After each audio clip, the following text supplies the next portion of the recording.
Hello students. तो आज जो है प्रीवियस 42 ईयर ORM4 का सेक्शन सी क्वेश्चन नंबर 3 से स्टार्ट करेंगे। ये आपका सब्जेक्टिव क्वेश्चन है। A white precipitate was formed slowly when silver nitrate was added to a compound a with molecular formula C6H13Cl। तो आपके पास ए है C6H13Cl। इसका रिएक्शन जब AgNO3 से करवाते हैं तो व्हाइट कलर का प्रेसिपिटेट बनता है और ये व्हाइट प्रेसिपिटेट AgCl का होगा। AgCl इंसोल्यूबल होता है और व्हाइट कलर का होता है, तो व्हाइट प्रेसिपिटेट बन गया। अब compound A on treatment with hot alcoholic potassium hydroxide give the mixture of 2 isomeric alkane B and C। तो ए का रिएक्शन जब KOH के साथ करवाते हैं, अल्कोहलिक KOH, तो एलिमिनेशन रिएक्शन होगा। एलिमिनेशन होगा तो Cl और H हटेगा तो आपका अल्कीन बनेगा और अल्कीन का मोलिकुलर फॉर्मूला C6H12 होगा।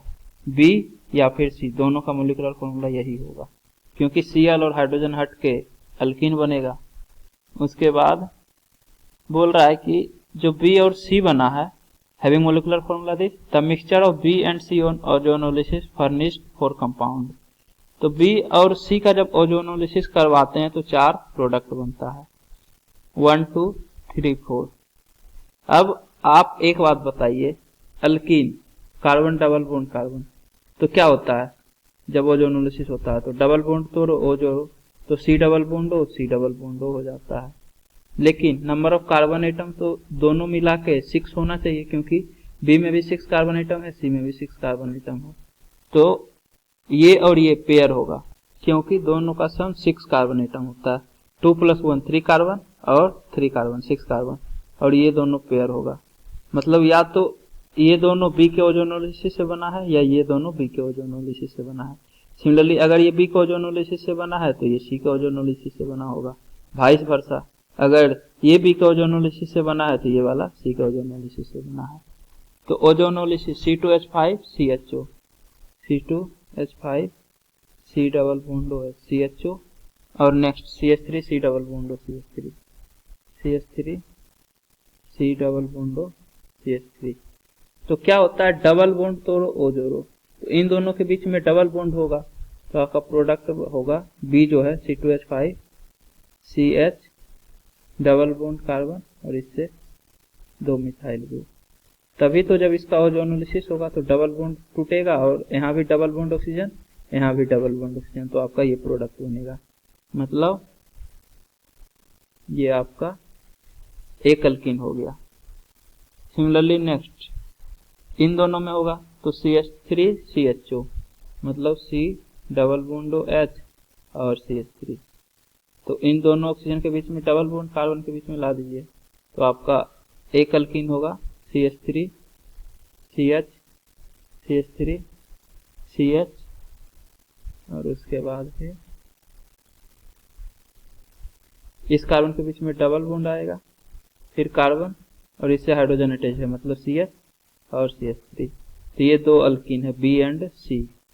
तो अब इन दोनों अल्कीन से आपको क्या पता चल रहा है, CH3 C CH3, मतलब इस कार्बन के बीच में एक बार यहाँ पे डबल बॉन्ड आया है और एक बार यहाँ पे डबल बॉन्ड आया है, मतलब क्लोरीन जो है यहाँ से अटैच होगा, तभी तो यहाँ से Cl जाएगा और ये अल्फा हाइड्रोजन कहलाएगा। सिमिलरली ये भी अल्फा हाइड्रोजन, तो एक बार यहाँ से अल्फा हाइड्रोजन हटेगा तो ये डबल बॉन्ड आएगा, और जब यहाँ वाला अल्फा हाइड्रोजन हटेगा तो ये वाला डबल बॉन्ड, मतलब अल्कीन बनेगा। तो आपका A होगा C2H5 कार्बन, मतलब ये CH था, कार्बन से CH3 और यहाँ Cl, यहाँ हाइड्रोजन। तभी तो जब ये वाला H और ये Cl जाएगा तो डबल बॉन्ड यहाँ आएगा, और ये वाला Cl और इसका नेक्स्ट C2H5 एक्चुअली में CH3 CH2 रहता है, CH3 CH2, तो ये वाला जब H जाएगा तो CH डबल बॉन्ड CH और CH3। तो देखिए CH डबल बॉन्ड CH, एक तरफ CH3 है एक तरफ आइसोप्रोपाइल ग्रुप, तो यहाँ जब आएगा तो एक तरफ CH3 होगा और एक तरफ ये isopropyl group CH CH3 CH3, तो आपका 2 अल्कीन बनेगा B एंड C। आप इसका नाम भी बता सकते हैं, तो इसका नाम होगा 1 2 3 4 5 4 मिथाइल पेंट 2 इन, और इस केस में नाम होगा first second third fourth fifth 2 carbon है, तो 2 मिथाइल पेंट 2 इन, और CH3 CH2 CHCl CH3 sorry CH CH3 CH3, तो 1 2 3 4 5, तो नाम होगा ए का 3 क्लोरो 2 मिथाइल पेंटेन। थर्ड से क्लोरीन है और सेकंड से मिथाइल ग्रुप अटैच है, तो 3 क्लोरो 2 मिथाइल पेंटेन। अब एक या तो बी होगा या सी होगा, तो तीनों का स्ट्रक्चर पता चल गया, ए बी सी का, और सारा रिएक्शन भी पता चल गया। इसके बाद नेक्स्ट क्वेश्चन है fourth, an alkyl halide X of formula C6H13Cl on treatment with potassium tertiary butoxide give two isomeric alkenes Y and Z C6H12 both alkenes on hydrogenation give 2,3 dimethyl butane, predict the structure of X, Y and Z। तो आपके पास C6H13Cl है, जब इसका reaction tert butoxide से होता है तो Cl और H जाता है तो अल्कीन बनता है C6H12, मतलब एक डबल बॉन्ड आ जाता है, HCl माइनस हो जाता है टर्ट ब्यूटोक्साइड के साथ जब रिएक्शन होता है तब टर्ट ब्यूटोक्साइड। अब जो ये C6H12 अल्कीन बना है बाई या जेड, दोनों का जब हाइड्रोजनेशन होता है तो एक ही प्रोडक्ट बनता है 2,3 dimethyl butane CH3। Next carbon, second carbon से भी मिथाइल है और थर्ड कार्बन से भी मिथाइल ग्रुप है 2,3 डाइमिथाइल, और यहाँ से एक और CH3 और यहाँ H आएगा एक, यहाँ भी एक H। एक कार्बन 4 बॉन्ड बनाएगा तो 3 ऑलरेडी था तो एक एक हाइड्रोजन दोनों जगह दे दीजिए। अब आप यदि देखिएगा इसको तो इससे 2 ही अल्कीन पॉसिबल ही है, क्योंकि यहाँ पे आप हाइड्रोजन हटाइए, यहाँ डबल बॉन्ड लाइए, यहाँ डबल बॉन्ड लाइए, यहाँ डबल बॉन्ड लाइए या यहाँ डबल बॉन्ड लाइए, किसी एक जगह आप डबल बॉन्ड लाइएगा इन चारों में से तो एक ही प्रोडक्ट बनेगा। मतलब एक अल्कीन तो आपका ये वाला है CH2 double bond CH3, next carbon से CH3 और यहाँ पे हाइड्रोजन, और दूसरा है कि इन दोनों कार्बन के बीच में डबल बॉन्ड हो, तो CH3 next carbon double bond और कार्बन CH3 2 ही अल्कीन इससे पॉसिबल ही है जिसका कि हाइड्रोजनेशन होगा तो 2,3 डाइमिथाइल ब्यूटेन बने, मतलब इस तरह से, क्योंकि यहाँ पे जो डबल बॉन्ड है इसके जगह यहाँ लगाइए या यहाँ लगाइए या यहाँ लगाइए एक ही प्रोडक्ट बनेगा, मतलब इसका जब हाइड्रोजनेशन होगा तो सेम अल्केन बनेगा और ये चारों अल्कीन का नाम भी सेम होगा, कहीं पे भी आप डबल बॉन्ड लगाइए। अब इन दोनों डबल बॉन्ड से आपको क्या पता चल रहा है कि यहाँ पे Cl होगा, इस कार्बन एटम से Cl अटैच्ड होगा, मतलब CH3 नेक्स्ट कार्बन यहाँ CH3 यहाँ Cl अटैच कर दीजिए, नेक्स्ट कार्बन CH फिर CH3 तो ये आपका X हो गया। और जब इसका एलिमिनेशन होगा तो 2 अल्कीन बनेगा, ये दोनों, एक को आप बाई मान लीजिए तो दूसरा जेड होगा, अगर इसको आप बाई मानिएगा तो ये जेड होगा, और दोनों का जब हाइड्रोजनेशन करवाइएगा H2 कैटेलिस्ट, सिमिलरली इसका भी H2 कैटेलिस्ट से रिएक्शन करवाइएगा तो ये आपका 2,3 डाइमिथाइल ब्यूटेन बन जाएगा। तो X Y Z तीनों पता चल गया। इसके बाद fifth question, 3,3 dimethyl butane 2-ol loses a molecule of water in the presence of concentrated sulfuric acid to give tetramethyl ethylene as a major product, suggest a suitable mechanism। तो आपके पास butane 2-ol है, 1 2 3 4 carbon atom, second से OH और 3,3 dimethyl, तो third से methyl group, third से एक और मिथाइल ग्रुप, बाकी में आप हाइड्रोजन फिलअप कर लीजिए, तो यहाँ एक हाइड्रोजन, यहाँ फिर से एक हाइड्रोजन। अब इससे जो प्रोडक्ट बनता है कंसंट्रेटेड H2SO4 के प्रेजेंस में, मतलब एलिमिनेशन रिएक्शन होगा कंसंट्रेटेड H2SO4 से, तो टेट्रामिथाइल एथिलीन, तो ethylene carbon double bond carbon, टेट्रामिथाइल मतलब दोनों कार्बन से 2-2 मिथाइल ग्रुप अटैच कर दीजिए, टेट्रामिथाइल, ये आपका मेजर प्रोडक्ट बनता है। कैसे? तो सबसे पहले तो concentrated H2SO4 H+ acidic medium, तो OH जो है H+ एक्सेप्ट करके OH2+ बनाएगा। OH2+ लिविंग ग्रुप, तो लिविंग ग्रुप बाहर जाएगा तो यहाँ पॉजिटिव चार्ज आ जाएगा, तो आपका carbon carbon carbon carbon, next carbon से पॉजिटिव चार्ज और यहाँ पे फिर कार्बन। बाकी आप हाइड्रोजन फिलअप कर लीजिएगा। इस कार्बन से 3 मिथाइल ग्रुप अटैच्ड है, उसके बाद नेक्स्ट कार्बन से पॉजिटिव चार्ज, तो इस कार्बन से 3 मिथाइल ग्रुप और नेक्स्ट कार्बन से पॉजिटिव चार्ज और इससे एक और मिथाइल ग्रुप। अब ये जो कार्बोकेटायन बना है ये 2 डिग्री कार्बोकेटायन है।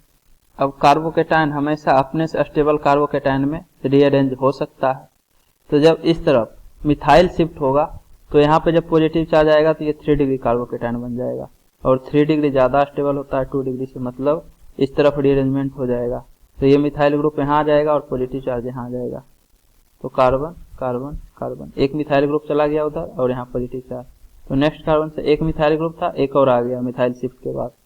बाकी आप हाइड्रोजन भी फिलअप कर लीजिए, CH3 CH3 CH3, यहाँ से एक हाइड्रोजन होगा CH। अब फर्दर -H+ होगा अल्फा हाइड्रोजन, तभी तो डबल बॉन्ड बनेगा। तो 2 पॉसिबिलिटी है, क्योंकि 2 अल्फा हाइड्रोजन है, एक तो ये वाला हाइड्रोजन हटे या ये वाला हाइड्रोजन हटे, 2 अल्किन बनेगा, ये या ये दोनों आइडेंटिकल है, मतलब कोई भी एक हटाइएगा सेमी प्रोडक्ट बनेगा। लेकिन मेजर हमेशा सेट-जेफ अल्कीन होता है, तो इस केस में जो आपका ये वाला हाइड्रोजन हटेगा तो कार्बन डबल बॉन्ड कार्बन, और इससे भी 2 मिथाइल ग्रुप अटैच्ड है CH3 CH3, और इस कार्बन से भी 2 मिथाइल ग्रुप,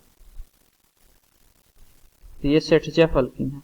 लेकिन जब यहाँ से हाइड्रोजन हटेगा तो CH2 डबल बॉन्ड कार्बन और यहाँ से CH3 और नेक्स्ट CH3, तो ये स्टेबल है क्योंकि सेट-जेफ अल्कीन है। आप हाइपर कंजुगेशन देख लीजिए, हाइपर कंजुगेशन इस केस में है 3 + 3 + 3 + 3 12, लेकिन इस केस में 3 + 1 4 हाइपर कंजुगेशन है। ज्यादा हाइपर कंजुगेशन तो ये स्टेबल अल्कीन है, तो इसलिए स्टेबल अल्कीन है तो मेजर प्रोडक्ट होगा, तो टेट्रामिथाइल इथिलीन मेजर प्रोडक्ट बनता है जब 3,3 डाइमिथाइल ब्यूटेन 2 ओल का रिएक्शन करवाते हैं कंसंट्रेटेड H2SO4 से तब। इसके बाद नेक्स्ट है which of the following is correct method for synthesizing methyl tert butyl ether and why, first या सेकेंड। तो देखिए दोनों केस में MEO O- न्यूक्लियोफाइल अटैक करेगा, Br बाहर, तो टर्टब्यूटाइल ऑक्सीजन और मिथाइल, मतलब आपका मिथाइल टर्टब्यूटाइल ईथर बनेगा। इस केस में भी O- CH3Br अटैक करेगा, Br- बाहर, तो आपका मिथाइल से O टर्टब्यूटाइल, मतलब मिथाइल टर्टब्यूटाइल ईथर बनेगा दोनों केस में। लेकिन करेक्ट मेथड कौन सा है, तो स्ट्रॉन्ग न्यूक्लियोफाइल अटैक कर रहा है, Br बाहर, SN2 मैकेनिज्म, और SN2 के लिए हिंड्रेंस कम होना चाहिए, तो अगर 3 डिग्री अल्काइल हैलाइड है तो कार्बन के लोग 3 मिथाइल ग्रुप अटैच्ड है, हिंड्रेंस ज्यादा होगा। लेकिन इस केस में कार्बन से 3 हाइड्रोजन, बहुत ही स्मॉल ग्रुप है हाइड्रोजन, तो आसानी से न्यूक्लियोफाइल अटैक करेगा और Br बाहर, तो सेकेंड मेथड जो है करेक्ट मेथड है, जिससे कि आप मिथाइल टर्टब्यूटाइल ईथर बना सकते हैं। क्यों, क्योंकि SN2 मैकेनिज्म फॉलो होता है और SN2 में हिंड्रेंस कम चाहिए रिएक्टिविटी के लिए, यहाँ पे हिंड्रेंस ज्यादा होगा तो ये SN2 मैकेनिज्म नहीं कर पाता है ढंग से, लेस रिएक्टिव रहता है, इस कारण से करेक्ट सिंथेसाइजिंग मेथड सेकेंड है। इसके बाद 7 complete the following reaction with appropriate structure of product oblique reagent. तो रिएक्शन जो है आपको कंप्लीट करना है और बताना है A क्या है, B क्या है, या फिर कहीं पे रिएजेंट अगर कुछ पूछ रहा हो, जैसे सेकंड में रिएक्टेंट दे दिया, प्रोडक्ट दे दिया है, तो कौन कौन सा रिएजेंट लग सकता है, 3 स्टेप में आपको कंप्लीट करना है रिएक्शन। तो पहले फर्स्ट देख लेते हैं, अल्कीन है CH डबल बॉन्ड CH2, ये एक्चुअली में स्टाइरीन होता है, इसका रिएक्शन Br2 से करवा रहे हैं, तो डबल बॉन्ड के लॉन्ग ब्रोमीन ऐड हो जाएगा, तो यहाँ पे भी ब्रोमीन, यहाँ पे भी ब्रोमीन, और ये डबल बॉन्ड सिंगल बॉन्ड में कन्वर्ट हो जाएगा। तो ए आपका है बेंजीन, उसके बाद बेंजीन से नेक्स्ट CHBr और CH2Br। अब इसका रिएक्शन करवा रहे हैं NaNH2 से, और ये 3 इक्विवेलेंट है, ध्यान रखिएगा। तो सबसे पहले एलिमिनेशन होगा, NaNH2 में ये Br और ये H जाएगा, और ये Br ये H जाएगा, तो एक Br और एक H से डबल बॉन्ड आएगा, दूसरा Br और दूसरा H जाएगा तो ट्रिपल बॉन्ड हो जाएगा।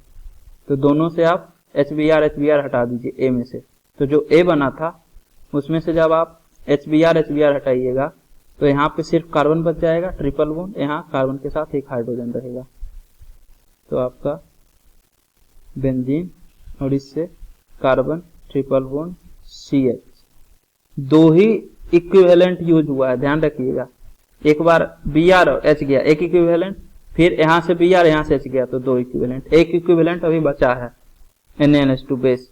और आपको पता होगा टर्मिनल अल्काइन मतलब अल्काइन से अटैच्ड हाइड्रोजन एसिडिक होता है, NaNH2 ये एसिडिक हाइड्रोजन के साथ रिएक्शन कर लेगा बेस है तो यहाँ C triple bond C minus बनेगा और H प्लस रिएक्शन कर लिया तो यहाँ से H हट गया। अब ये न्यूक्लियोफाइल कार्बन पे नेगेटिव चार्ज, स्ट्रॉन्ग न्यूक्लियोफाइल या स्ट्रॉन्ग बेस होता है, और इसके बाद रिएक्शन है CH3I से, तो ये अटैक करेगा I माइनस बाहर, न्यूक्लियोफिलिक सब्स्टिट्यूशन, तो इस कार्बन से CH3 अटैच हो जाएगा। तो ये आपका benzene, carbon triple bond carbon और इससे CH3। A B दोनों प्रोडक्ट पता चल गया फर्स्ट पार्ट में।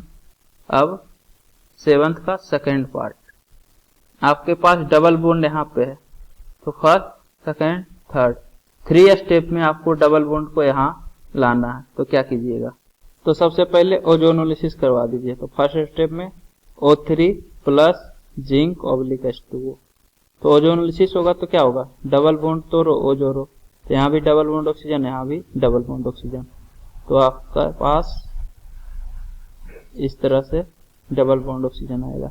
अब इसका रिएक्शन करवा दीजिए ग्रिग्नार्ड रिएजेंट से, CH3MgX। तो इसमें ये स्ट्रॉन्ग बेस और स्ट्रॉन्ग न्यूक्लियोफाइल होता है, लेकिन C डबल बॉन्ड कार्बोनिल है तो न्यूक्लियोफाइल की तरह एक्ट करेगा, तो CH3 माइनस अटैक करेगा और ये डबल बॉन्ड से O माइनस यहाँ शिफ्ट होगा। तो आपके पास इस तरह से यहाँ से मिथाइल ग्रुप अटैच हो जाएगा और OH। अब कंसंट्रेटेड H2SO4 थर्ड स्टेप में कंसंट्रेटेड H2SO4 से रिएक्शन करवा दीजिए, एलिमिनेशन रिएक्शन। तो ये पहले तो H प्लस एक्सेप्ट करके OH2 प्लस बनाएगा, उसके बाद लिविंग ग्रुप यहाँ चला जाएगा तो यहाँ पे पॉजिटिव चार्ज आ जाएगा। ये मैकेनिज्म है, ऐसा नहीं कि स्टेप कंप्लीट हो गया, पॉजिटिव चार्ज आ गया। अब अल्फा हाइड्रोजन, दो अल्फा हाइड्रोजन है, एक तो इस कार्बन से अटैच्ड हाइड्रोजन, दूसरा ये कार्बन ले लीजिए या ये कार्बन ले लीजिए, कोई भी हाइड्रोजन हटेगा इन दोनों में से तो सेम प्रोडक्ट बनेगा। तो जब यहाँ से हाइड्रोजन हटेगा तो ये वाला प्रोडक्ट बनेगा, और जब ये वाला कार्बन से हटेगा तो आपका प्रोडक्ट ये वाला बनेगा। लेकिन ये सेटजप अल्कीन है, मतलब मेजर प्रोडक्ट यही वाला बनेगा। तो आप इस तरह से यहाँ से ये बना सकते हैं, मतलब डबल बॉन्ड को यहाँ से यहाँ शिफ्ट कर सकते हैं। मेजर क्यों होगा, तो ये स्टेबल ज्यादा, हाइपर कंजुगेशन देख लीजिए। इस केस में 3 + 2 हाइपर कंजुगेशन 7, लेकिन इस केस में 2 hydrogen hydrogen next hydrogen hydrogen, तो 2 + 2 हाइपर कंजुगेशन 4 है। हाइपर कंजुगेशन ज्यादा है तो ये अल्कीन स्टेबल भी ज्यादा होगा, इसलिए ये मेजर प्रोडक्ट होगा सेटजप अल्कीन। इसके बाद नेक्स्ट है एनऑर्गेनिक compound A C6H10O on reaction with CH3MgBr followed by acid treatment gives compound B. The compound B on ozonolysis gives compound C, which in presence of a base gives 1-acetyl cyclopentene D. The compound B on reaction with HBr gives compound E. Write the structure of A, B, C and E. Show how D is formed from C.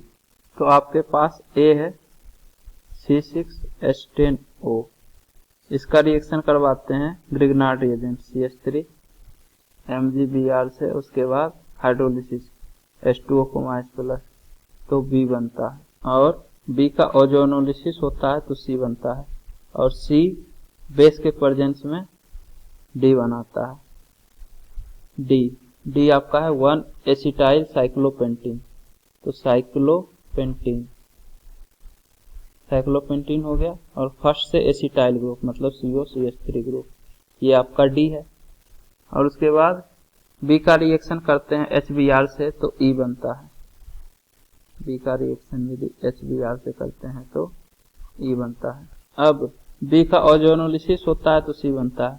मतलब B जो है वो आपका alkyne है, तो C जो बनेगा, alkyne में जब भी डबल बॉन्ड तोड़ो O जोड़ो तो हमेशा C एक ही प्रोडक्ट बन रहा है, मतलब कि ये साइक्लिक स्ट्रक्चर होगा। तो दो कार्बोनाइल ग्रुप मतलब डबल बॉन्ड ऑक्सीजन दो रहेगा इस केस में, या तो एल्डिहाइड रहे या कीटोन रहे, वो पता चल जाएगा अभी थोड़ा देर में। अब A जो है C6H10O, इसका DO आप निकालिएगा तो 6 + 1 - 5, 10/2 5, तो DO 2 आता है और 6 कार्बन है, मतलब कि A भी आपका साइक्लिक होगा। A साइक्लिक होगा तभी तो B साइक्लिक होगा, क्योंकि अगर एलिफेटिक सिर्फ अल्कीन रहे R C double bond CR', तो जब भी डबल बॉन्ड ब्रेक करेगा तो इस तरह से ये दोनों ग्रुप अटैच नहीं है तो दो प्रोडक्ट बनेगा C + D, लेकिन यहाँ एक प्रोडक्ट बन रहा है C, इससे पता चल रहा है कि B साइक्लिक है, मतलब A भी साइक्लिक होगा। तो 6 कार्बन का साइक्लिक चेन होगा A। और DU एक तो ही बचा है, मतलब डबल बॉन्ड ऑक्सीजन होना चाहिए। ऐसे भी डबल बॉन्ड ऑक्सीजन होना जरूरी है क्योंकि CH3 ग्रिग्नार्ड रिएजेंट रिएक्शन कर रहा है तो न्यूक्लियोफाइल अटैक करेगा, मतलब कार्बोनिल का होना जरूरी है, तो कीटोनिक ग्रुप होगा। तो इससे CH3MgBr CH3- न्यूक्लियोफाइल अटैक करेगा तो ये शिफ्ट करेगा डबल बॉन्ड, तो यहाँ से CH3 और ये O- बनाएगा, जिसका कि फर्दर हाइड्रोलिसिस होगा। तो यहाँ से O- और CH3। अब H2O को H+, तो एसिडिक मीडियम से ये H+ एक्सेप्ट करके OH बना लेगा, तो ये आपका OH है। अब H2O को H+ नहीं है, ये आप देखिए एसिड ट्रीटमेंट कर रहे हैं तो कंपाउंड भी बन रहा है। अगर डाइल्यूट H2SO4 रहेगा तब तो OH ही बनेगा, लेकिन अल्कीन बनाना है तभी तो ओजोनोलिसिस होगा। ये H2O है ही नहीं, एसिड ट्रीटमेंट है, मतलब कंसंट्रेटेड H2SO4, तो एलिमिनेशन रिएक्शन होगा। कंसंट्रेटेड H2SO4 एसिडिक मीडियम में O- H+ एक्सेप्ट करेगा, फर्दर एक और H+ एक्सेप्ट करके OH2+ बनाएगा। अब OH2+ बनाएगा तो यहाँ से ये लिविंग ग्रुप H2O बाहर जाएगा, यहाँ पॉजिटिव चार्ज, फर्दर यहाँ से H जाएगा तो यहाँ डबल बॉन्ड आ जाएगा, तो आपका B अल्कीन ये वाला होगा। मेजर प्रोडक्ट तो यही बनेगा, मतलब B ये है। इसके बाद ओजोनोलिसिस हो रहा है, तो ओजोनोलिसिस होगा तो डबल बॉन्ड तोड़ो O जोड़ो, तो यहाँ से भी डबल बॉन्ड ऑक्सीजन और यहाँ से भी डबल बॉन्ड ऑक्सीजन, तो आपका प्रोडक्ट बनेगा CH3, नेक्स्ट कार्बन से double bond oxygen, next carbon carbon carbon carbon C double bond H, मतलब CHO। तो दो कार्बोनाइल ग्रुप होगा, एक तो डबल बॉन्ड यहाँ और एक डबल बॉन्ड यहाँ। टोटल कार्बन काउंट कर लीजिए, यहाँ के बाद 1 2 3 4 1 2 3 4 सही है। उसके बाद C डबल बॉन्ड, उसके बाद C डबल बॉन्ड, तो ये आपका C हो गया। इसके बाद OH- बेस से रिएक्शन करेंगे तो आपका ये प्रोडक्ट बनेगा COCH3। तो पहले OH- अटैक करेगा, तो ये वाला रिएक्शन आप नहीं पढ़े हैं। ये जो OH- है C डबल बॉन्ड के नेक्स्ट कार्बन इससे रिएक्शन करेगा, इससे अटैच्ड हाइड्रोजन से, क्योंकि ये एसिडिक हाइड्रोजन है। क्यों एसिडिक हाइड्रोजन क्यों है? क्योंकि जब ये H+ रीच करेगा तो यहाँ निगेटिव चार्ज, कंजुगेट बेस इसको स्टेबलाइज करेगा, C डबल बॉन्ड कंजुगेशन में है इसीलिए पाई सिग्मा निगेटिव, तो निगेटिव चार्ज को स्टेबलाइज करेगा इसलिए एसिडिक होता है। कार्बोनाइल कंपाउंड में आप डिटेल में इसके बारे में पढ़िएगा। एल्डोल रिएक्शन में C डबल बॉन्ड को नेक्स्ट एसिडिक हाइड्रोजन पे ही रिएक्शन होता है एल्डोल में, देखिएगा आप कार्बोनाइल के टाइम। तो OH- इस एसिडिक हाइड्रोजन के साथ रिएक्शन कर लेगा तो यहाँ नेगेटिव चार्ज, अब ये न्यूक्लियोफाइल फर्दर अटैक करेगा, तो इस कार्बन और इस कार्बन के बीच में बॉन्ड बनेगा और ये इस तरह से O- शिफ्ट हो जाएगा। तो देखिए कितना कार्बन एटम का रिंग बनेगा, इस तरह से अटैच हो गया, तो 1 2 3 4 5 कार्बन एटम, और इस कार्बन से COCH3, इसके नेक्स्ट कार्बन से OH, ये जो O- है H+ एक्सेप्ट करके OH बना लेगा, तो 5 मेंबर्ड रिंग बना दीजिए। उसके बाद यहाँ से COCH3, नेक्स्ट कार्बन से OH। ये देखिए ये कार्बन 3 बॉन्ड बनाया हुआ है, मतलब एक हाइड्रोजन यहाँ पे भी है। अब फर्दर एलिमिनेशन होगा, ये OH और ये H जाएगा, यहाँ डबल बॉन्ड आ जाएगा, तो आपका ये प्रोडक्ट बन जाएगा D। तो D तो पता ही था, C भी पता चल ही गया, ये वाला जो बनेगा आपका ये C है, ये B है। आप इसमें हाइड्रोजन भी फिलअप कर लीजिएगा खुद से, CH3 C double bond, CH2 CH2 CH2 CH2 CHO, B भी हो गया। और फिर how D is formed from C, तो C से D कैसे बना वो भी सारा बता चुके हैं। और ई, तो बी में HBr, तो H प्लस, तो H प्लस जब अटैच होगा तो यहाँ पे पॉजिटिव चार्ज आएगा क्योंकि ये 3 डिग्री कार्बोकेटायन बनेगा। जब यहाँ पे पॉजिटिव चार्ज आएगा तो यहाँ से H अटैच होगा, यहाँ पे पॉजिटिव चार्ज आएगा और इस पॉजिटिव चार्ज पे Br माइनस अटैक कर देगा, तो यहाँ से Br अटैच हो जाएगा। ये आपका प्रोडक्ट ई है। तो ए बी सी ई सभी का स्ट्रक्चर बता दिए, सी से डी कैसे बनेगा वो भी बता दिए, सारा कुछ बता दिए। तो सब्जेक्टिव क्वेश्चन कंप्लीट हो गया। सब्जेक्टिव क्वेश्चन आपका सेक्शन सी था। अगले लेक्चर में सेक्शन डी से कंटिन्यू करेंगे। तो उम्मीद करता हूँ कि आपको ये वीडियो पसंद आई होगी। यदि आपको ये वीडियो पसंद आई है तो लाइक करें, कमेंट करें और अपने दोस्तों के बीच शेयर करना ना भूलें। Thank you.